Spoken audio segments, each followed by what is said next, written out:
이 눈만 뜨면 트럼프가 뉴스에 나타나는데요. 이란을 전격적으로 공습해서 앞에 방금 말씀드린 것처럼 하메네이를 비롯한 국가 지도자를 죽여버렸죠. 또 새 벽두부터 다른 나라를 쳐들어가서 그 나라 지도자를 체포해서 세상을 깜짝 놀라게 하더니 한마디로 미국 우선주의라고 하는 것이 아무런 거리낌이 없다는 생각이 듭니다. 그런가 하면 미연방 대법원은 무소불위의 상호관세가 불법임을 판결하였고요. 무리한 이민 단속에 항의하던 멀쩡한 시민을 죽여서 또 미국은 대규모 저항에 봉착해 있기도 합니다. 모두 알다시피 대한민국은 오랫동안 미국과 동맹국을 유지해 오고 있습니다. 최근 트럼프의 미국은 분명히 정상이 아님이 틀림없죠. 한국이 가야 할 자주 외교의 길은 무엇인가 살펴보려고 합니다. 오랜 세월 외교부에서 근무하며 전 세계를 다니신 분이죠. 자칭 좌파 외교관 이경열 저 앙골라 대사님을 모셨습니다. 어서 오십시오. 안녕하십니까, 이경열입니다. 어디 지난번 한번 출연하시고 나서 여기저기서 여러 말씀 많이 들었습니까? 그렇습니다.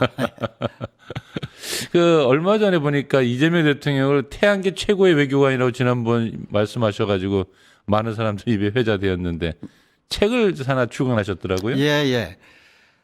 태양계 최고의 책은 아니지만 유일한 책. 제목이 하늘과 사람과 촛불과 시네마 해서 국제 정치, 국내 정치, 정치를 영화로 한번 풀어봤습니다.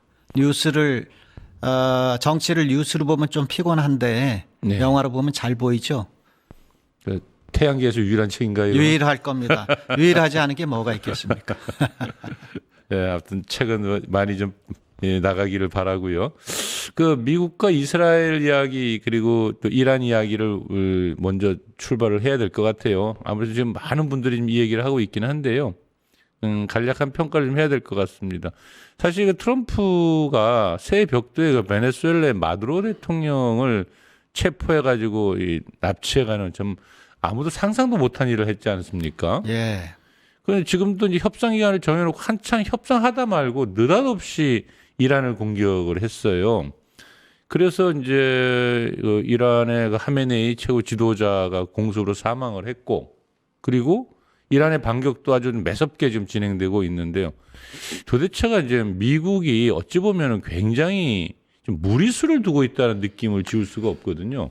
왜냐하면 얼마 전에 나왔던 NSS나 이런 걸 보면은 아메리카에 집중하고 중동과 아시아는 손을 빼겠다라는 듯한 제스처를 취했는데 도대체 지금 보면은 왜 이렇게 무모할 정도로 이렇게 전쟁 정책을 취하는 걸까요? 예, 제가 볼 때도 앞뒤가 안 맞습니다. 네. 무리하는 게 분명히 있고, 그 이유 중에 하나를 들자면, 이걸로 모든 걸 다 설명할 수 없겠습니다만은, 어떤 사적인 동기가 작동하고 있었지 않은가. 사적인 동기? 예, 예컨대 윤석열의 계엄은 명태균 파일이라고 하는 게 작동을 했었죠. 예. 근데 트럼프인 경우에는 앱스타인 파일, 네타냐후의 경우에는 사법 파일. 예. 이 3인방이 사실 아주 개인적인 사리사욕을 갖다가 국가, 세계에 그냥 말아먹는 악인 3인방이라고 저는 생각하는데 예. 또 하나는, 이스라엘과 이란의 싸움이 본질입니다. 네. 서로가 천적이죠. 예. 그런데 네타냐후의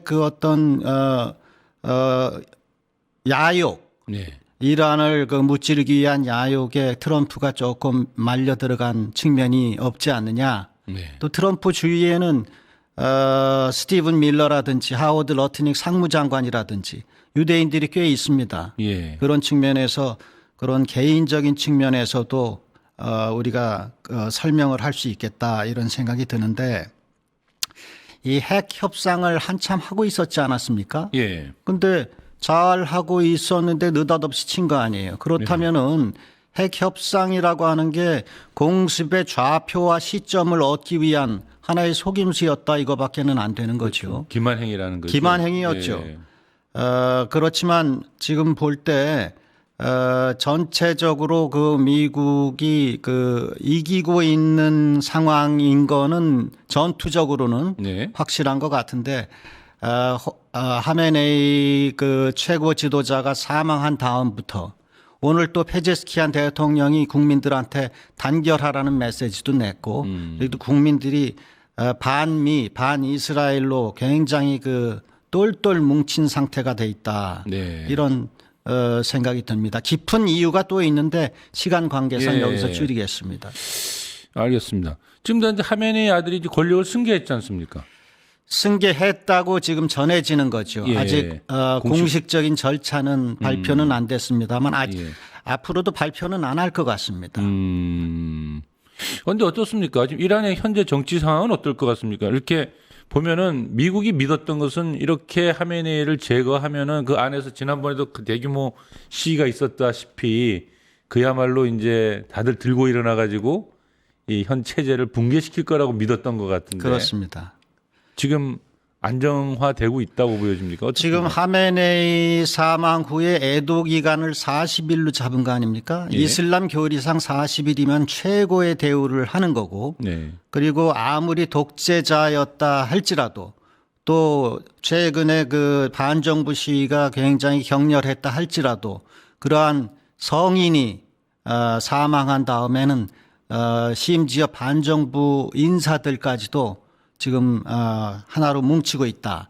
분노가 어떤 정권의 접착제가 되고 있다. 그런 상황이라고 저는 생각이 되고 또한 이란 국내뿐만 아니라 그 걸프 지역 내에 시아파 신자들이 꽤 있거든요. 그렇죠. 예컨대 바레인이 60% 이상 되고 예. 또 쿠웨이트도 반 이상 되고 사우디에도 한 10% 정도 시아파 인구들이 있는 거로 알려지고 있는데 이분들이 심정적으로는 상당히 뭉치고 있는 그런 모습도 보이고 있다. 이렇게 생각이 됩니다. 그럼, 그럼 가장 중요한 건 이란 국민들의 움직임일 것 같은데 지금 네. 지금 반정부 시위는 거의 없는 걸로 지금 돼 있고 예. 지금 CNN이라든지 이런 뉴스에는 하메네이가 사망한 후에 네. 길거리에 나와서 환호하는 인파들을 카메라로 잡는 장면이 있었는데 네. 그거는 제가 볼 때 어느 나라에도 있다시피 숙미 성조기파들의 극소수 사람들 아니었나 이렇게 생각이 됩니다. 근데 굉장히 좀 이해가 안 되더라고요. 왜냐하면 아무리 미워도 그 나라가 습격을 받아가지고 그 나라의 지도자가 죽었는데 네. 그걸 너무 즐거워하면서 성조기를 흔들 수가 있다라면 그 나라에서 다수는 아닐 것 같은데. 다수는 아주 극소수라고 봐야죠. 예. 우리나라의 태극기파의 극소수처럼 그 아주 태극기파 속에서도 극소수처럼 그런 사람들이었다 저는 그렇게 생각합니다. 그러면 이란의 압도적 다수는 지금 이제 이 복수심에 불타고 있다. 그렇다고 생각이 되고 네. 그걸 또 정권이 지금 이용하고 있는 측면도 있다. 당분간은 이 단결력은 유지될 것이다. 예. 그리고 트럼프 대통령은 이란의 최고 지도자를 자신이 고르겠다, 간택하겠다 이런 얘기까지 했는데 네. 택도 없는 얘기고요. 택도 이란 없다. 국민은 위대한 국민이라고 생각합니다. 저는. 예. 전혀 그럴 가능성은 없고 일단 전황을 한번 살펴볼까요? 예. 현재 군사적 상황을 보면 이제 종합적으로 서로 간에 이제 주장 내용이 좀 달라서 그런데 일단은 확실한 거는 방공망이라든지 미사일 기지, 공군 기지, 해군 기지를 포함해 가지고 아주 미국과 이스라엘의 공격이 초기에 기습적으로 이루어졌고 상당히 많은 그 시설들이 이제 파괴된 건 사실 같습니다. 사실입니다. 예, 사실이고 이제 이란은 거기에 대해서 바로 이제 자신들이 갖고 있는 미사일과 드론을 통해 가지고 이라크, 바레인 등 이제 미군 기지들을 전부 다 이제 공격을 해서 그것 또한 미군 기지 시설들이 타격을 받은 것은 사실 같죠. 그것도 사실이고 다만 이제 미국의 이제 고가의 요격 미사일을 쓰게 하기 위해서 좀 뭐 저가의 드론과 미사일을 구형들을 쓰고 있다 뭐 이런 얘기가 있던데요. 네. 그렇다면 이제 여전히 아직은 싸움이 어떻게 진행될지 모르겠다라는 건데 예, 예. 그 호르무즈 해협과 레바논 등지에서 확산 가능성도 커져가고 있다 이제 이런 얘기가 나오고 있는데 이 전황에 대한 평가를 좀 한번 해주시죠. 솔직히 제가 그 1차적인 정보를 받는 사람이 아니기 때문에 예. 저도 그 저 자세하게는 모르고 다만 언론을 통해서 근데 언론이라는 게 언론에 따라서 상당히 헷갈리고 있어요. 그래서 어느 언론을 다 믿을 수가 없습니다. 그렇지만 여러 언론들을 종합하고 분석해서 제가 가장 그럴듯하다고 생각하는 게 지금 현재로서는 미국이 하늘을 장악하고 있고 그렇지만 이라는 시간과 소모전으로 전쟁의 비용을 키우고 있는 상황이다. 왜? 이란은 버티기만 하면 이긴다는 것을 본인들이 잘 알고 있기 때문이죠.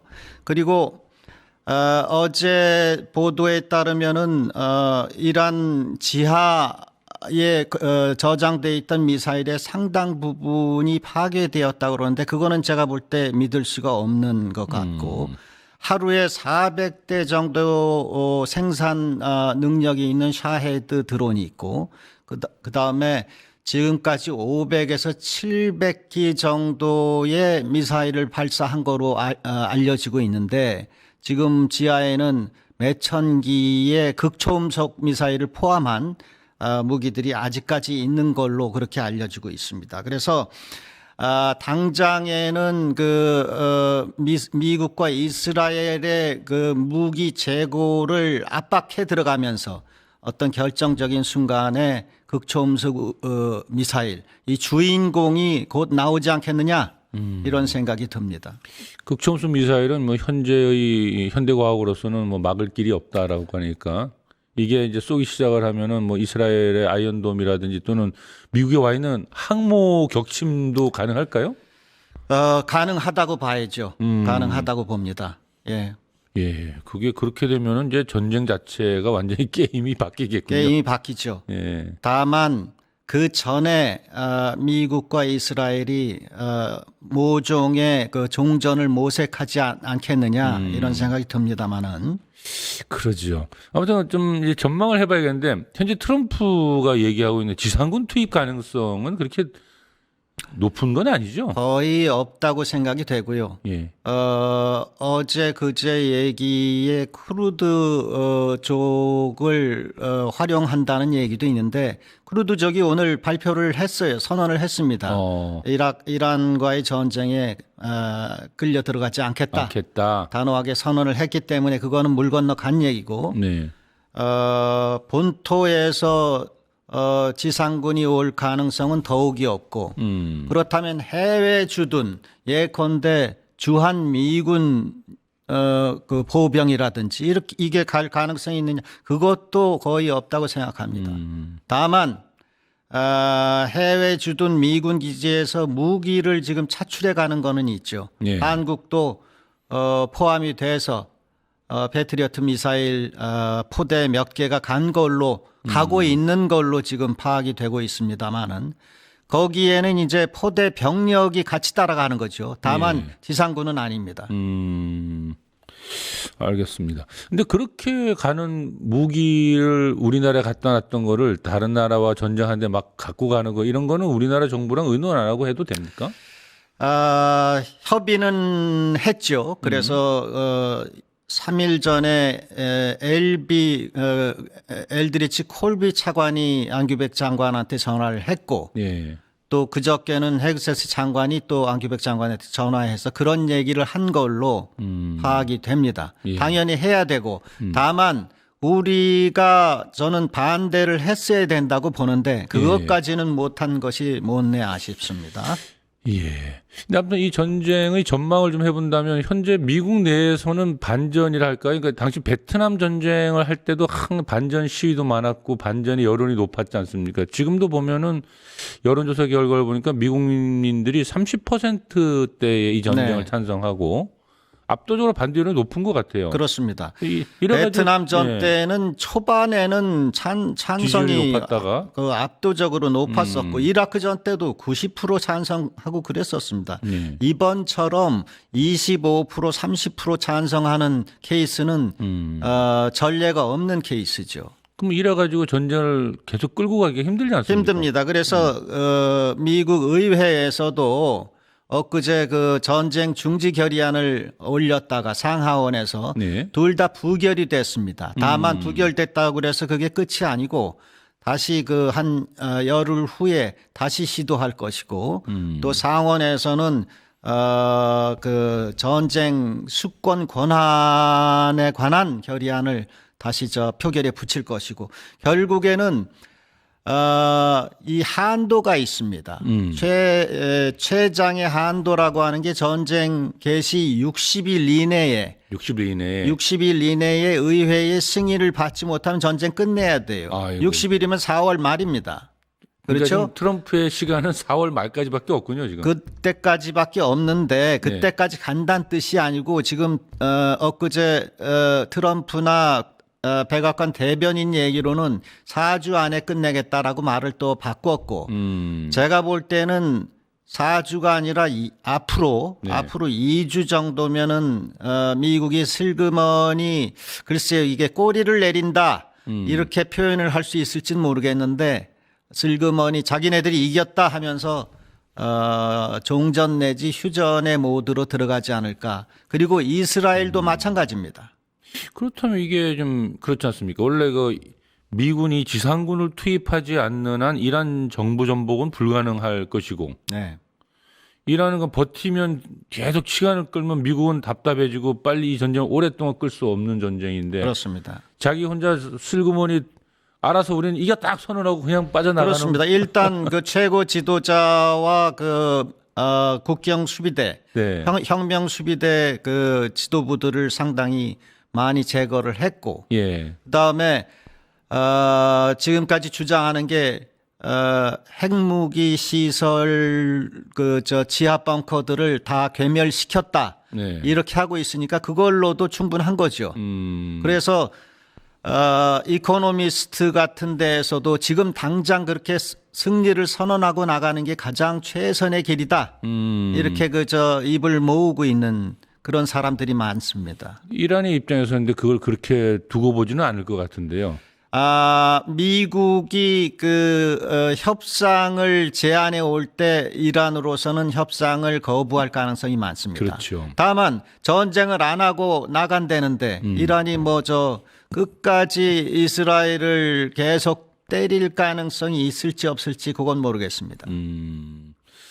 각국의 반응들은 좀 어떻습니까? 지금 이 전략적 자율성이랄까요? 유럽이 흔쾌하게 미국의 이 각 동맹국들이 적극적으로 함께하고 있다는 느낌은 별로 받지 못하는 것 같아요. 유럽은 전혀 없습니다. 예. 스페인이 공군 기지나 항만도 빌려줄 수 없다고 하고 그러니까요. 또 영국도 약간 소극적인 태도를 취하고 있지 않습니까? 그렇죠. 그냥 프랑스도 마찬가지고 다만 독일이 말로는 며칠 전에 정상회담을 할 때 네. 돕겠다 그랬지만 구체적인 것은 없습니다.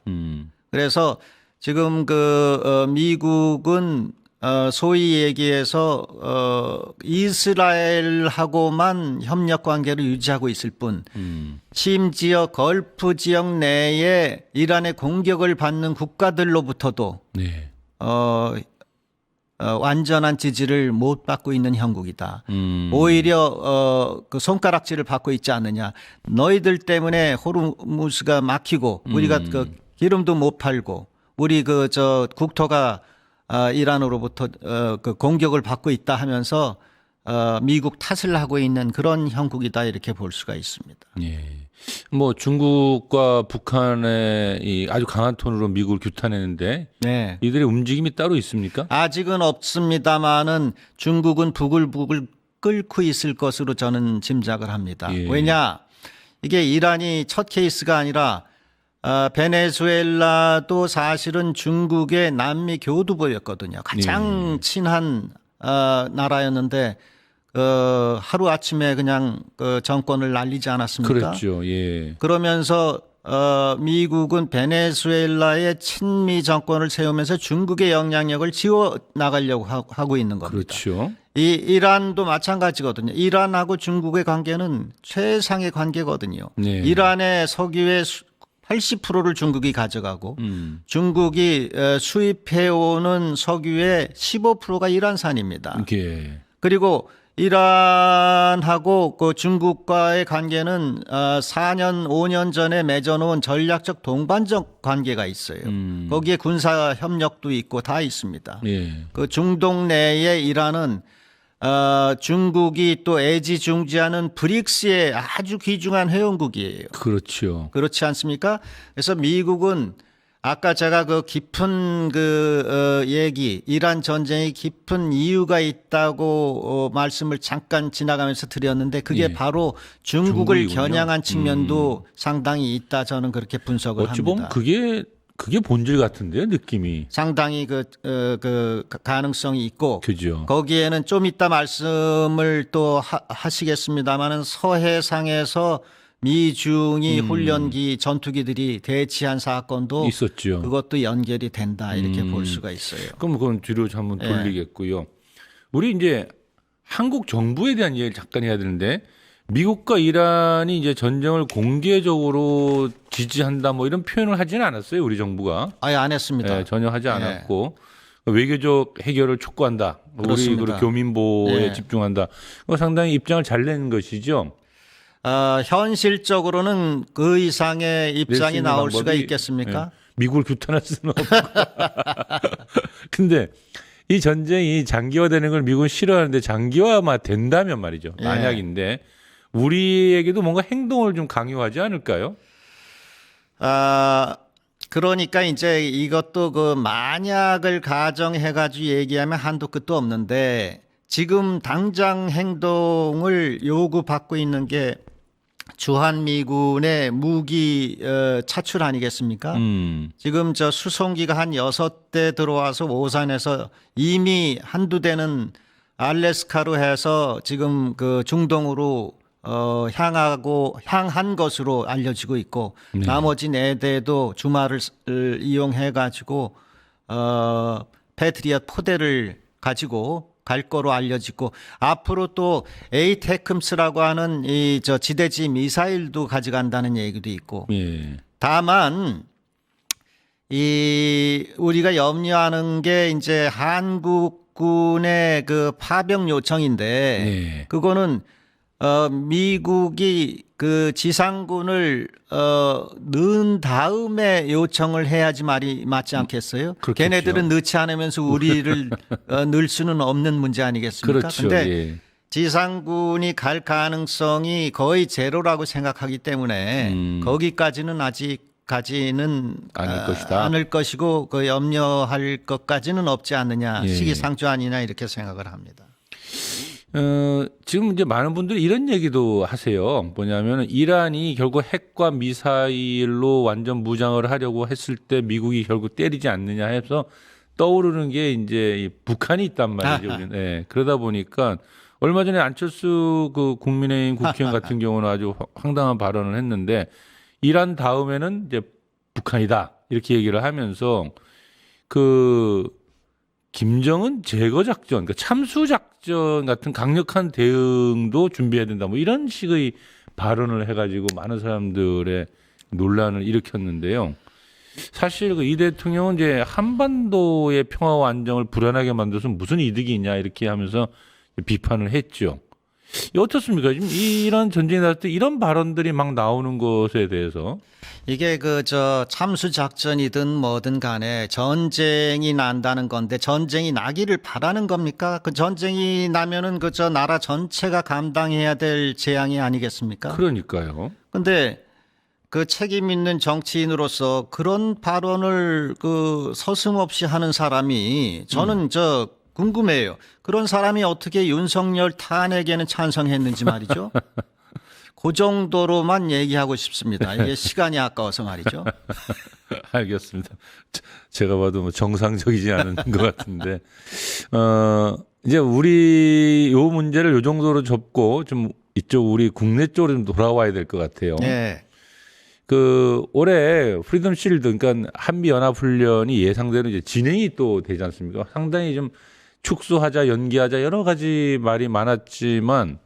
사실은 뭐 그대로 이제 강행한다는 논리가 진행된 것 같아요. 아마 뭐 전작권 조기 회복하고도 연관이 있다 이렇게 말하는 것 같던데. 예, 그 훈련을 전작권 회복이라는 게 조건에 기초한 회수 아니겠습니까? 예. 그 조건 중에 하나가 그 훈련을 많이 해가지고 어떤 능력을 키워야 되는 측면이 분명히 있긴 있거든요. 네. 그런데 지금 중차대한 시기가 아니겠습니까? 지금 주권과 자율성 결정권이 아주 중요시 되는데 남북 대화라고 하는 게 지금 잘 하면은 뭡니까? 4월 초에 트럼프가 중국에 가는 계기에 물론 가능성이 크지는 않겠습니다만은 북미 정상회의가 만에 하나 있을 수도 있는데 그렇게 그 분위기를 잡으려면은 이 연합훈련을 중단을 해야죠.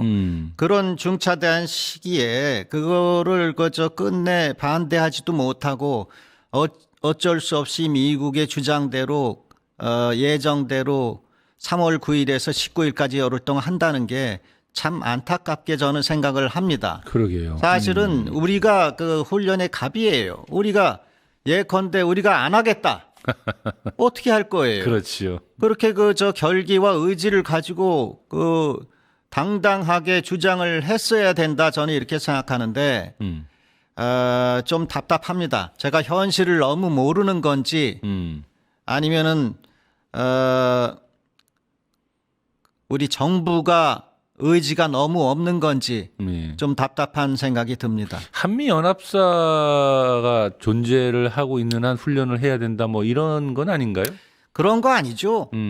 그리고 훈련하고는 상관이 없나요? 한미 연합사하고는? 훈련하고는 상관이 없죠. 한미 연합사가 훈련을 언제 몇 번 하기로 결정할 뿐이지 안 한다 결정해 버리면 그만이죠. 그리고 우리가 안 한다고 버텼을 때 미국이 계속해서 반항한다면은 네. 예컨대 한미 연합사를 없애버리는 방법도 있어요. 한미 연합사가 없어지면은 한미 동맹이 깨집니까? 안 깨져요. 한미 연합사라고 하는 게 1978년에 생기거든요. 예. 그러면은 1978년 전에는 한미 동맹이 없었습니까? 아닙니다. 연합사 없는 한미 동맹 얼마든지 가능한 것이고 그리고 전자권을 우리가 가진 그 한미 미래 연합사 그것도 얼마든지 가능한 거고 우리가 전자권을 갖다가 가급적 빠른 시일 내에 회수를 해야 돼요. 이재명 대통령께서는 임기 중에 회수하겠다 이렇게 얘기를 하시는데 네. 그렇게 할 거 없습니다. 바로 하자. 우리가 마음만 먹으면은 예. 바로 내놔라. 어차피 내가 너한테 준 거 아니냐. 네. 바로 내놔라. 그렇게 해가지고 우리가 전자권을 딱 하니 가지고 있으면 한미 연합사도 해체할 필요도 없고 또 우리가 우리 결정에 따라서 연합훈련을 하고 말고 중단하고 축소하고를 결정할 수 있는 거 아니겠습니까? 그런 시절이 빨리 와야죠. 알겠습니다. 그러니까 한미 연합사와 한미 동맹과는 별개의 문제고. 별개의 문제입니다. 예. 그리고 예. 한미 연합사뿐만 아니라 예. 주둔군 없는 동맹도 많아요. 미국이 한미 연합사 없으면 동맹 깬다 그러면은 나가라고 그러면 됩니다. 예. 주한미군 나가고 다만 나간다고 해서 한미 동맹을 깨자는 얘기는 아니다. 너희들 참 우리가 아주 중요한 안보 파트너다. 예. 호주, 카나다, 불란서 예. 거기 주둔군 없습니다. 동맹국인데도 없다 이거죠. 동맹국인데도 예. 불구하고 왜 우리가 그런 새로운 차원의 동맹을 만들지 못합니까? 우리가 갑인데. 우리가 갑입니다. 예. 요지는 뭐냐? 예. 우리가 의지와 결기를 가지고 우리의 운명을 우리가 개척하려는 그러한 주권을 가지고 있으면 된다. 하루아침에 하자는 얘기가 아니에요. 알겠습니다. 제일 중요한 건 내공입니다. 내공. 예. 알겠습니다. 아까 이야기를 쭉 하시다 보니까 이 북한 이야기가 몇 번 나왔었는데요. 얼마 전에 9차 당대회를 가졌지 않습니까? 근데 그들의 구호를 보면 불굴의 개척 투쟁으로 전취한 위대한 승리와 영광을 새로운 여정의 줄기찬 전성과 도약으로 이어나가자. 아이고 좀 깁니다. 예, 표가 길었죠. 예, 길어서 따라하기 힘드네요. 이번 대회를 통해서 가장 눈여겨봐야 할 부분이 뭐라고 생각하십니까? 세 가지죠. 예. 하나는 이제 핵 능력을 계속해서 강화해 나가야 되겠다. 핵능력 배가. 예. 근데 이란 전쟁 전에 그 9차 당대회가 열렸던 거거든요. 네. 이란 전쟁을 보면서 더더욱 해야 되겠다 이렇게 결심을 굳혔을 것 같아요. 그럴 것 같아요, 정말. 두 번째 네. 대남 메시지입니다. 이게 그 참 듣기 안타깝죠. 민망하고 네. 안타까운 얘기인데 남한을 그 동족의 범주에서 아예 지워버리겠다. 예. 영원한 적대국이다. 예. 참 갈 길이 멀죠. 멉니다. 갈 길 멀고 다만 미국에 대해서는 그 적대 정책을 취하지 않고 북한을 핵 보유국으로 인정하고 비핵화 얘기 이런 거 얘기하지 않는다면 굳이 그 적대적으로 그렇게 남을 필요는 없다. 그러한 저 꼭지는 하나 남겨뒀어요. 그런데 네. 그것도 이란 전쟁 전 아닙니까? 그러니까요. 그것도 생각이 지금 착잡해질 가능성이 많다 저는 그렇게 생각합니다. 근데 뭐 제가 볼 때는 미국이 북을 핵 보유국으로 인정하고 적대 정책을 철회한다라고 하는 자체가 과연 지금의 이란을 하고 대하는 걸 보면 현실적으로 가능한가에 대해서도 의문이 들더라고요. 가능하다고 저는 생각합니다. 왜냐하면 예. 이란은 네. 기본적으로 핵이 없었어요. 네. 기껏해야 농축 60%짜리 농축 우라늄이었거든요. 네. 핵 무기 개발 안 된다라고 하메네이 최고 지도자가 명령까지 했어요. 그걸 파투아라고 하지 않습니까? 네. 그 명령하면 지켜야 되는 거예요. 그럼에도 불구하고 이란을 친 거는 이스라엘의 그 꿰매에 빠진 측면이 많이 있다. 네. 그리고 그 개인적인 사리 사욕이 작동한 측면이 있다. 그래서 제가 그런 얘기를 하는 겁니다. 그렇다면은 미국과 북이 만나는 문제는 미국만 전향적으로 이렇게 핵 보유를 인정하면은 가능하다 이렇게 보시겠네요. 핵보유국 인정뿐만 아니라 제재를 해제해야 제재 해제해야 되고 그 적대시 정책을 철회해야 되고. 근데 이렇게 군사 훈련 같은 거 하면서 적대 정책의 가장 대표적인 게 군사 훈련. 그러니까 앞뒤가 맞지 않는다 하는 얘기고 예. 그래서 이 연합 훈련을 중단해야 된다 하는 얘기를 하는 겁니다. 근데 3월 달에 잡아놓고 이걸 하면서 이게 3월 말에 중국 가는데 그때쯤에 북미 정상을 회담한다는 거는 현실적으로 가능하지 않겠죠. 가능하지 않습니다. 예. 지금 거의 가능성은 제로다. 그렇게 생각이 됩니다. 근데 만에 하나, 2만에 하나, 10만에 하나 된다면 예. 미국이 완전히 북한이 원하는 걸 다 줘야지만 가능하다. 이렇게 생각이 됩니다. 그럼 만약에 일단 만에 하나인데 그게 북미 회담이 만약 일어난다면 우리에게도 큰 변화가 일어나지 않겠습니까? 어마어마한 변화죠. 지금 일단은 예. 완전 적대적인 두 국가로 완전히 못을 박아놨는데 예. 어떤 걸 우리 예상해 볼 수 있을까요? 그런다면 그게 일어난다라고 끼임새가 있으면은 네. 우리가 해야 될 일이 몇 개 있어요. 524 조치 같은 거 바로 해제해 버리고 예. 9.19 그건 군사 합의 지금이라도 하는 게 아니죠. 진작에 했어야죠. 9.19 군사 합의 복원. 네. 이거 작년 8.15 그 경축 기념사에서 이 대통령이 말씀하신 후에 아직도 되고 있질 않습니다. 아이고. 이것도 미국의 반대 또 동맹파들의 반대 이것에 막혀가지고 제대로 이루어지지 않고 있는데 그거 해야 되고 그 다음에 만에 하나 북미회담이 이루어진다면은 당장에는 한국이 낄 자리는 없을 겁니다. 북한으로서는 미북 양자회담에 치중하려고 할 것이고 다만 우리로서는 그 후의 스텝을 염두에 두고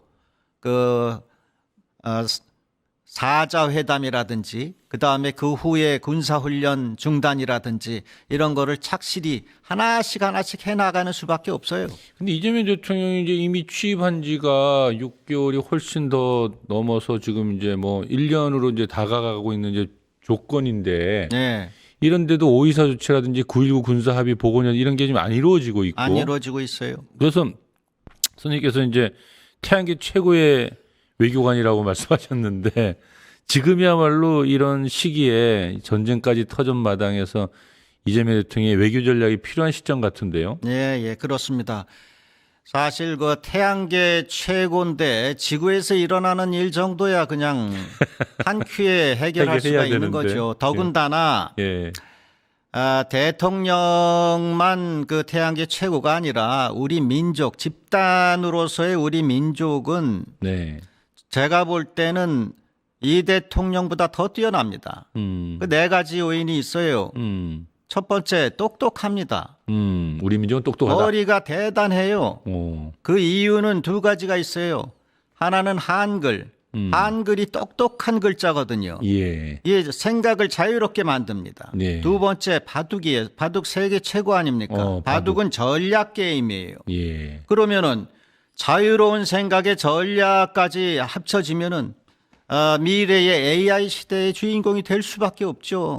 두 번째 네. 똑똑할 뿐만 아니라 착해. 착해요. 예, 혼자 다 먹고 남은 다 괴롭힌다 이런 개념이 아니라 같이 살아간다 예. 이런 그 착한 마음씨를 가지고 있어요. 예. 이게 굉장히 또 중요합니다. 똑똑하고 착하다. 착하다. 예. 세 번째 끈질겨. 끈질기다. 끈질깁니다. 그리고 그 잔머리 굴리지 않아요. 일 시켜 놓으면은 끝까지 참아내면서 자기가 해야 할 일을 다 합니다. 네. 네 번째, 네 번째. 끈질긴 인내하고 끈질기면서 그렇지만 어느 정도 누가 선을 넘으면 거기서 딱 부러뜨립니다. 우리가 그저 윤석열 딱 부러뜨리지 않습니까? 네. 그 전에 박근혜도 부러뜨렸고 이 네 가지 요소는 지구상의 어떤 민족도 갖추지 못한 겁니다. 그래서 저는 우리 민족을 은하계 최고의 생명체다 이렇게 생각을 합니다. 야.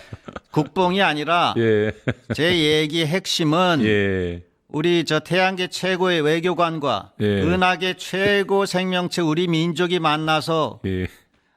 해결하려고 의지를 갖고 결기를 가지면 못할 일이 없어요. 알겠습니다. 기본적으로 그 저 미국, 중국 따라잡습니다. 예. 국뽕 아닙니다. 알겠습니다. 예. 은하계 최고의 생명체. 예. 근데 지금 이재명 대통령까지 태양계 최고의 외교관이 이제 등장을 했지만 가장 제가 보니까 뭐 이 경제를 잘 살려내면서 이제 주가도 코스피도 5천 이상 나가게 하고 여러 가지로 참 기가 막힌 일들을 하고 있는데 가장 어렵게 만드는 요소가 한미 관계 같아요. 제가 보니까 우리가 가는 데 있어서 가장 어렵게 만드는 게 막 관세 문제 나오죠. 투자 문제, 뭐 또 DMZ에서 문제 터지죠. 한미연합훈련 문제 있죠. 끊임없이 네. 미국 때문에 이게 좀 잘 안 되는데 어떻습니까? 지금 한미 관계를 잘 정리해야 되는데 가장 큰 현안들 뭐부터 좀 해야 됩니까, 이거? 예, 관세 문제는 단기적인 그 현안이죠. 네. 근데 장기적으로는 결국에는 주한 미군 문제예요. 주한미군이 그거를 문제다. 조금 미사역으로 한미 동맹의 현대화 문제라고 그럽니다. 네. 그거를 제가 이해할 때 네 가지 요소가 돼 있어요. 예. 하나는 전략적 유연성, 전략적 유연성, 두 번째는 한국군의 역할, 한국군의 역할. 세 번째는 전작권 회수하고 미국의 무기 구매가 이렇게 연결돼 있습니다. 네. 그다음에 네 번째는 핵잠, 그다음에 농축 재처리 문제인데 그건 우리 문제고. 네 번째 예. 거를 미국 요거 아무것도 아닌 거예요. 그걸 예. 하나 받으려고 눈꼽만 하는 거를 던져주면서 세계를 전부 어마어마한 걸 다 달라고 하는 건데 예. 그중에 제일 중요한 게 전략적 유연성하고 한국군의 역할이에요. 전략적 유연성. 예. 예. 이게 보통 문제가 아닙니다. 전략적 유연성 다 아시겠지만 한마디로 얘기해가지고 한국이 미군의 발진 기지가 된다는 거 아닙니까? 그런 거죠. 그리고 예. 한국은 미국을 위한 총알바지가 되라 이거예요. 그러니까 미국하고 중국이 싸울 때 우리는 우리 의사하고 상관없이 말려 들어가 가지고 생존의 어떤 위기 기로에 서야 됩니다. 이번에 왜 그렇게 해야 됩니까? 이번에 중동을 보니까 그걸 더욱 느끼겠더라고요. 그럼요. 예. 이란이 그 저 미군 기지를 치지 않습니까? 예. 치니까 그 나라에 미군 기지가 있는 나라는 졸제 공습을 받는 개념이 되는 당연하죠. 거잖아요. 예. 발진 기지를 쳐야죠. 그래야지 그 적을 무찌를 수 있지 않겠습니까? 예. 우리는 느닷없이 중국으로부터 미사일 공격을 받게 돼 있는 거예요. 그게 전략적 유연성인데. 그리고 그런 그 최악의 경우의 생존 문제뿐만 아니라 평시에는 한중 간의 관계를 이게 오염시키는 겁니다. 전략적 유연성이라는 것을 우리가 허용하는 순간에 그 전략적 유연성이라는 게 중국을 겨냥한 거를 중국이 알기 때문에 니네들 사드 배치할 때도 그게 큰 문제가 됐다시피 그랬지요. 전략적 유연성 더 싫어하는 거 아니겠어요? 중국 관계를 기껏 그 복원하고 있는 가까스로 마당에 만들어 놓으니 그거 이거 다시 주저앉히면은 안 되지 않겠습니까? 그리고 세 번째로 이 전략적 유연성 북한도 아주 혐오하는 겁니다. 아이고, 전략적 예. 유연성은 주한 미군이 나가는 것뿐만 아니라 해외에서 또 들어오는 게 있어요. 괌 뭐 이런 데서 미군이 들어와서 한반도를 하나의 작전 구역으로 설정해서 김정은 참수 작전까지를 염두에 두고 있는 개념이거든요. 참. 그러니까 이 문제는 저는 그렇게 생각합니다. 절대 허용해서는 안 된다. 노무현 대통령도 엄청 반대를 많이 하셨죠. 반대 많이 하셨고 돌아가실 때까지 당신이 이거는 절대 막았다라고 믿고 가셨어요. 그리고 이재명 대통령도 이거는 안 된다라고 얘기를 했었죠. 예. 다만 국내 기자들을 상대로 얘기하셨는데 앞으로 공식적으로 미국한테 얘기해야 됩니다. 예. 그래서 사실은 요번에 예. 이란의 무기 병력 차출하는 거 포대 병력이 나갔거든요. 예. 그것도 불허를 했어야 된다 이렇게 생각하는데 이란이라고 뭐 이렇게 해서 밀려서 해줬던 것 같은데 이게 선례가 쌓이게 되면은 앞으로 큰 문제가 닥쳐요. 절대 앞으로는 다시 요번에는 마지막에 예외로 하고 선례를 구성하지 않는다. 이렇게 얘기해가지고 단호하게 우리가 반대를 해나가야 된다. 저는 어디 가서도 이 얘기를 하는 거예요. 제일 중요한 문제가 이거다. 그렇네요. 그다음에 두 번째가 한국군의 역할. 이거 중국하고 붙었을 때 한국군도 같이 가가지고 싸우자. 이거는 얘기 들을 필요도 없어요. 그건 그냥 한마디로 그냥 무시하면 됩니다. 무시하면 된다. 네. 알겠습니다. 근데 최근에 벌어진 아까 잠깐 말씀을 하시다가 뒤로 돌리셨는데 그 주한미군의 그 공군기가 훈련한다는 이름 아래 사실 서해상에 가가지고 이 중국의 이 막 들락달락하면서 중국 비행기까지 같이 뜨게 되는 그렇습니다. 방공 식별구역으로 예. 들어가가지고 이런 상황이 벌어졌는데 우리 한국 정부에서 강하게 그것을 이제 문제 제기를 했잖아요. 네. 그러니까 이제 브런슨 주한미군 사령관이 뭐 유감을 표명했다라고는 하는데 이 문제는 좀 짚고서 가야 될 것 같아요. 예, 짚어도 아주 세게 짚어야 되는데 예. 이 언론 보도에 따르면 이 주한 미군 공군이 뭐 한두 대 이렇게 훈련한 게 아니에요. 예. 출격을 100회 했다는 거거든요. 아이고. 100회가 최소한 100대가 될 수 있고 물론 50대도 될 수 있겠군요. 한 대가 그 두 번씩 출격하면. 그럴 수 있죠. 근데 보통은 한 번 출격에 두세 대씩 뜨거든요. 그러니까 몇백 대가 뜬 거예요. 아이고. 1박 2일 하면서 예. 중국 입장에서는 아주 그 위협을 느꼈을 겁니다. 그러니까 그러니까. 중국도 같이 뜨고 예. 중국이 먼저 항의를 한 거로 제가 알고 있어요. 예. 그러니까 우리도 항의를 했죠. 왜냐? 음. 주한미군이 우리한테 협의도 안 했고 사전 협의도 그다음에 안 하고. 자세한 내용을 통보도 안 했고 예. 이게 사실은 주한미군의 문제입니다. 그러니까. 우리가 지난 수십 년간을 이렇게 살아왔어요. 이거 통보도 못 받고 자세한 내막도 모르고 주한 그 미군 사령관이 유감을 표명했다. 유감이라는 말이죠. 두 가지 뜻이 있어요. 외교적으로 미안하다라고 하는 수사가 있는가 하면은 유감, 내 감정이 좀 남아 있다, 좀 불쾌하다라는 뜻이 있어요. 네. 그렇지 않습니까? 이 브런슨 사령관의 유감이라는 얘기는 불쾌하다는 뜻인가요? 불쾌하다는 뜻이었어요. 왜? 참. 이게 우리는 우리 할 일을 했고 니네들은 내부 사정으로 그게 통보가 안 된 모양인데 그게 왜 우리의 문제고 나한테 항의를 하느냐라는 의미에서 불쾌하다 그런 뜻이었습니다. 이게요. 점점 이게 하나씩 쌓이기 시작하면은 끝도 없는 수렁으로 말려 들어갑니다. 이번이 처음이 아닐 거예요. 앞으로도 계속 상시화가 될 건데 앞으로 따끔하게 얘기를 해가지고 멈추게 해야 됩니다. 우리가 또 중국한테 왜 아쉬운 소리를 합니까?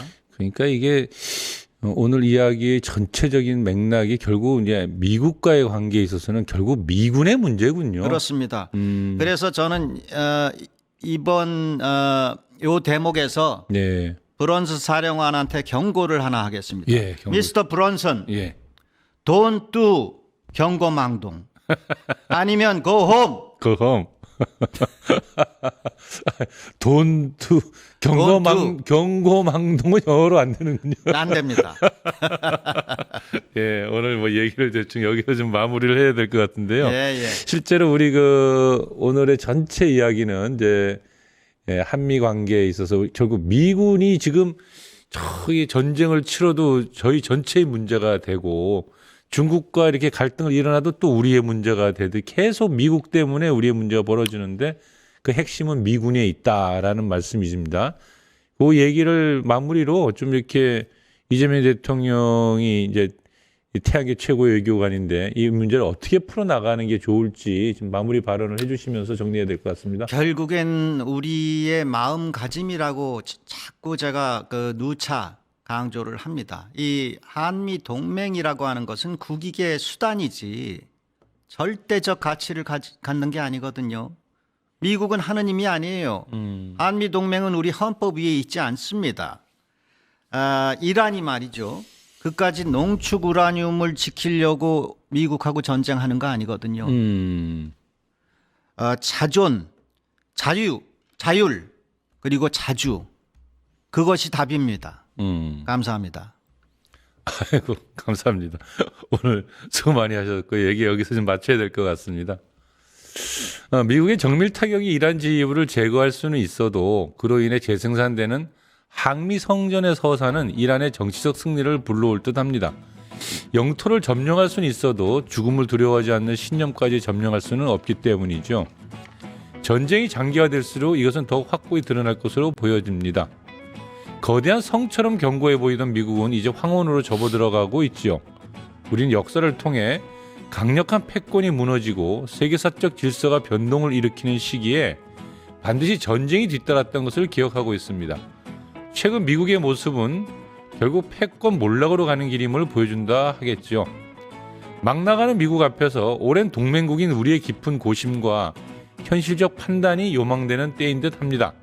정말 이재명 정부의 슬기롭고 당당한 외교가 필요한 것 같습니다. 함께해 주신 여러분 감사합니다. 오늘도 거침없이 문제 핵심을 풀어주신 이경열 대사님 고맙습니다. 감사합니다. 세상을 보는 창, 세상을 여는 창, 세상을 바꾸는 창, 김창현의 창이었습니다.